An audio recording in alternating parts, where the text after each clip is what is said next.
बूढ़ा चोर और बाबा के उपदेश का परिणाम। नमस्कार दर्शकों, स्वागत है आपका हमारे YouTube चैनल आध्यात्मिक ज्ञान में। किसी नगर में एक बूढ़ा चोर रहता था। 16 वर्षीय उसका एक लड़का भी था। चोर जब ज्यादा बूढ़ा हो गया तो अपने बेटे को चोरी की विद्या सिखाने लगा। कुछ ही दिनों में वह लड़का चोरी विद्या में प्रवीण हो गया। दोनों बाप बेटा आराम से जीवन व्यतीत करने लगे। एक दिन चोर ने अपने बेटे से कहा, देखो बेटा, साधु संतों की बात कभी नहीं सुननी चाहिए। अगर कहीं कोई महात्मा उपदेश देता हो तो अपने कानों में उंगली डालकर वहां से भाग जाना, समझे? हाँ बापू, समझ गया। एक दिन लड़के ने सोचा, क्यों ना आज राजा के घर पर ही हाथ साफ कर दूं। ऐसा सोचकर उधर ही चल पड़ा। थोड़ी दूर जाने के बाद उसने देखा कि रास्ते में बगल में कुछ लोग एकत्र होकर खड़े हैं। उसने एक आते हुए व्यक्ति से पूछा, उस स्थान पर इतने लोग क्यों एकत्र हुए हैं?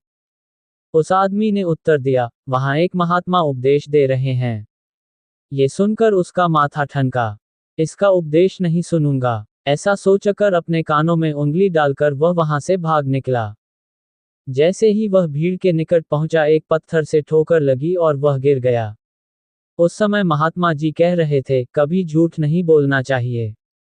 जिसका नमक खाएं उसका कभी बुरा नहीं सोचना चाहिए। ऐसा करने वाले को भगवान सदा सुखी बनाए रखते हैं। ये दो बातें उसके कान में पड़ीं। वह झटपट उठा और कान बंद कर राजा के महल की ओर चल दिया। वहां पहुंचकर जैसे ही अंदर जाना चाहा कि उसे वहां बैठे पहरेदार ने टोका, अरे कहाँ जाते हो? तुम कौन हो? उसे महात्मा का उपदेश याद आया, झूठ नहीं बोलना चाहिए। चोर ने सोचा, आज सच ही बोल कर देखें। उसने उत्तर दिया, मैं चोर हूं, चोरी करने जा रहा हूं। अच्छा जाओ। उसने सोचा राजमहल का नौकर होगा, मजाक कर रहा है। चोर सच बोलकर राजमहल में प्रवेश कर गया। एक कमरे में घुसा। वहां ढेर सारा पैसा तथा जेवर देख उसका मन खुशी से भर गया। एक थैले में सब धन भर लिया और दूसरे कमरे में घुसा। वहां रसोई घर था। अनेक प्रकार का भोजन वहां रखा था। वह खाना खाने लगा। खाना खाने के बाद वह थैला उठाकर चलने लगा कि तभी फिर महात्मा का उपदेश याद आया, जिसका नमक खाओ उसका बुरा मत सोचो। उसने अपने मन में कहा, खाना खाया उसमें नमक भी था, इसका बुरा नहीं सोचना चाहिए। इतना सोचकर थैला वहीं रख वह वापस चल पड़ा। पहरेदार ने फिर पूछा, क्या हुआ, चोरी क्यों नहीं की? देखिए, जिसका नमक खाया है उसका बुरा नहीं सोचना चाहिए।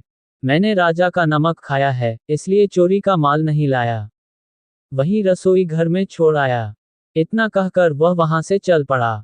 उधर रसोई ने शोर मचाया, पकड़ो पकड़ो, चोर भागा जा रहा है।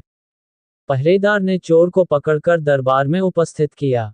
राजा के पूछने पर उसने बताया कि एक महात्मा के द्वारा दिए गए उपदेश के मुताबिक मैंने पहरेदार के पूछने पर अपने को चोर बताया, क्योंकि मैं चोरी करने आया था। आपका धन चुराया लेकिन आपका खाना भी खाया, जिसमें नमक मिला था। इसीलिए आपके प्रति बुरा व्यवहार नहीं किया और धन छोड़कर भागा। उसके उत्तर पर राजा बहुत खुश हुआ और उसे अपने दरबार में नौकरी दे दी। वह 2-4 दिन घर नहीं गया तो उसके बाप को चिंता हुई कि बेटा पकड़ लिया गया, लेकिन 4 दिन के बाद लड़का आया तो बाप अचंभित रह गया अपने बेटे को अच्छे वस्त्रों में देखकर। लड़का बोला, बापूजी, आप तो कहते थे कि किसी साधु संत की बात मत सुनो, लेकिन मैंने एक महात्मा की बात सुनी और उसी के मुताबिक काम किया, तो देखिए सच्चाई का फल, मुझे राजमहल में अच्छी नौकरी मिल गई। चैनल को सब्सक्राइब जरूर करें। धन्यवाद।